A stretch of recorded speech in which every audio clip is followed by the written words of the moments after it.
Yang kedua Mas Anies juga begitu. Mas Anies itu ada yang taruhan. Kalau sampai Anies bisa Dapat daftar, maka taruhan Alphard 1. Ada lagi yang taruhan uang. Ini korban-korban judi online nih yang taruhan.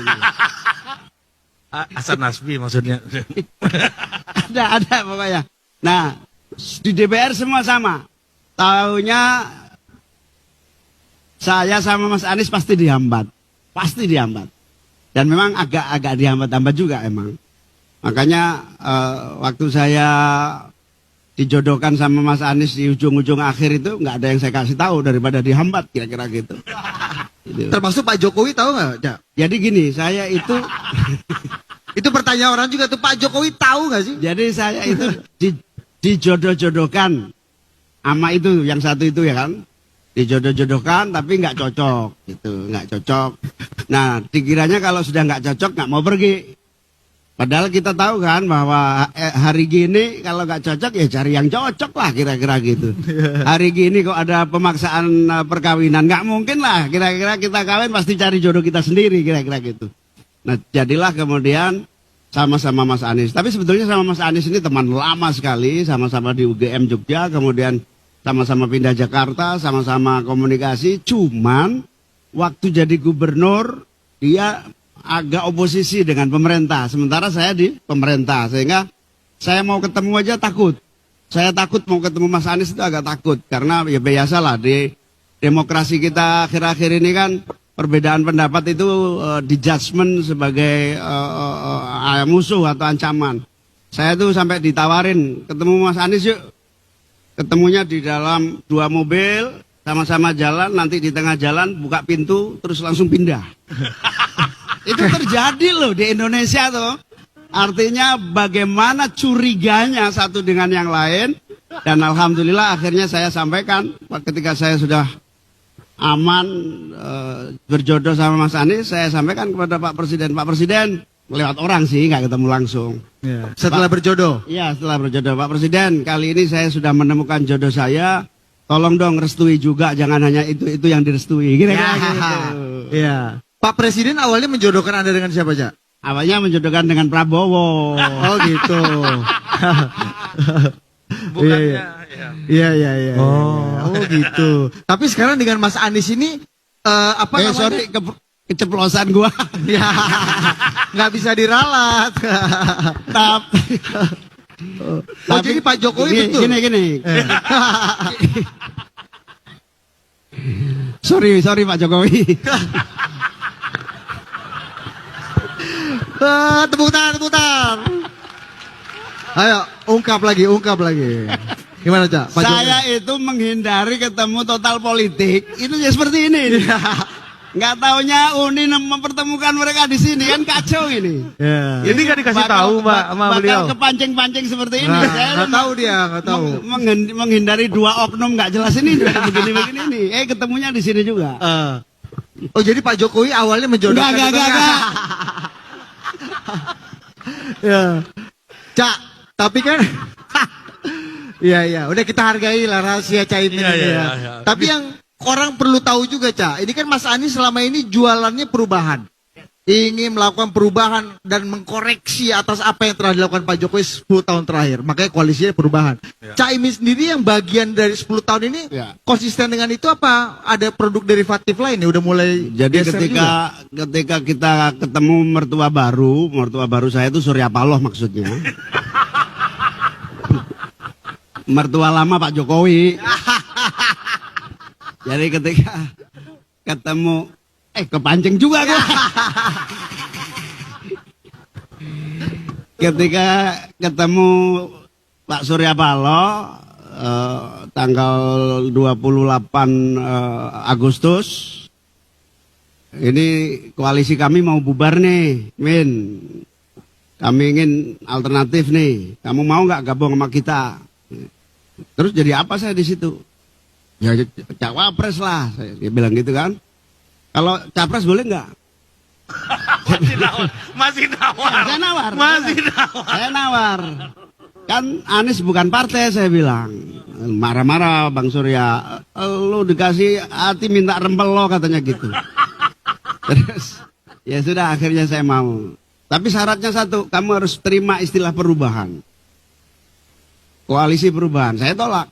Enggak, saya minta waktu 2 hari, saya bilang. Saya tidak setuju perubahan. Minta waktu 2 hari itu untuk menerima jabatan cawapres apa koalisi, nama koalisi? Nama koalisi. Oh, nama. Cawapresnya udah mau. Cawapres sudah mau lah. Ya terpaksa daripada jomblo kan. Mending dapat jodoh daripada jomblo. Ini banyak yang jomblo kayak Erick Thohir, Ridwan Kamil. Itu survei tinggi semua, Cak. Hah? Survei tinggi semua itu. Hah? Survei tinggi semua itu. Tinggi versi Denny J.A.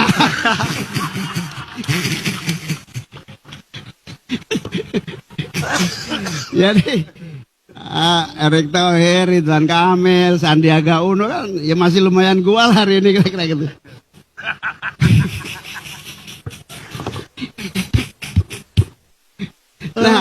Nah, ketika ditawarkan istilah perubahan itu, terus terang kita agak keberatan karena saya khawatir ada ketersinggungan koalisi saya yang sekarang. Koalisi saya sekarang kan Pak Jokowi ya. Ya. Pak Jokowi kalau ada istilah perubahan kan seolah-olah menafikan total itu perubahan. Akhirnya saya tawar, oke deh kalau gitu istilahnya kita definisinya yang kita rubah, saya bilang. Namanya perubahan tapi definisinya yang kita rubah. Gimana tuh? Cara NU definisinya saya bilang gitu. Apa itu cara NU? Cara NU itu al-muhafadzatu alal qadimi sholeh wal akhdhu bil jadidil aslah.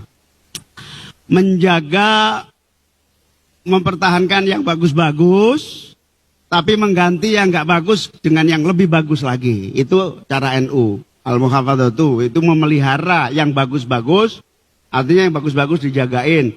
Wal akhdhu bil jadidil aslah, yang lebih bagus lagi yang diambil, diganti. Itu jalan tengahnya itu. Nah akhirnya kompromi soal definisi. Nah setelah kompromi soal definisi, terjadilah koalisi, deklarasi, kemudian saya keliling mulai dari Sumatera sampai Papua. Ternyata setelah saya keliling saya ketemu masyarakat. Semuanya itu rata-rata setuju dengan istilah perubahan. Yang saya temuin semua setuju.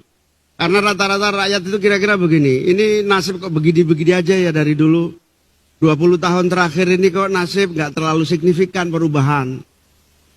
Ya tiap bulan, akhir bulan selalu makan Indomie aja gitu, kira-kira gitu. Akhir bulan mie instan. Kok nggak ada nasib baik sih, kemudian kita mimpi kredit rumah aja susah gitu kan. KPR bukan lagi kredit perumahan rakyat, tapi kapan punya rumah, itu masih mimpi aja gitu. Kemudian banyak 20 tahun terakhir ini kami kok ya pertanian begini-begini aja. Lalu apa dong? Ya perubahan. Rata-rata perubahan.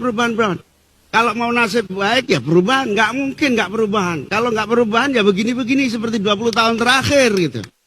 Makanya kemudian sepulang dari keliling kira-kira 1,5 bulan saya keliling, saya balik ketemu mertua baru Bu Surya Paloh maksudnya. Ketemu Pak Surya Paloh. Pak Surya Paloh, saya terima 100% definisi perubahan yang kamu maksud dan kita ingin perubahan sesungguhnya. Saya bilang. Itu setelah 2 hari waktu? Setelah 1 bulan. 1 bulan. Oh. Setelah 1 bulan saya keliling gitu. Akhirnya habis itu semakin yakin. bahkan akhirnya koalisi perubahan dan persatuan diganti. Tidak lagi koalisi perubahan dan persatuan, hanya satu kata yaitu koalisi perubahan. Wah. Karena kesimpulannya apa? Kesimpulannya the silent hope itu, harapan yang tertutup di rakyat itu. Orang Jawa itu begini. Orang Jawa itu cenderung trimo ing pandum, menerima nasib, sabar, apalagi ikhlas. Itu orang Jawa. Ya sudahlah. Akhir bulan makan mie instan nggak apa-apa lah, yang penting masih bisa bertahan hidup. Ya nggak apa-apa lah, kontrak terus rumah juga gitu lah, masih terima yang nasib. Tapi begitu disentuh, amin gitu. Ya perubahan, wes, gua juga ingin nasibnya lebih baik. Jadi gitu. Itu yang namanya silent hope. Iya. Silent hope itu kalau sekarang ini tes aja di pasar deh. Iya. Yang minta foto saya di bandara sekarang itu hanya cleaning service, satpam itu.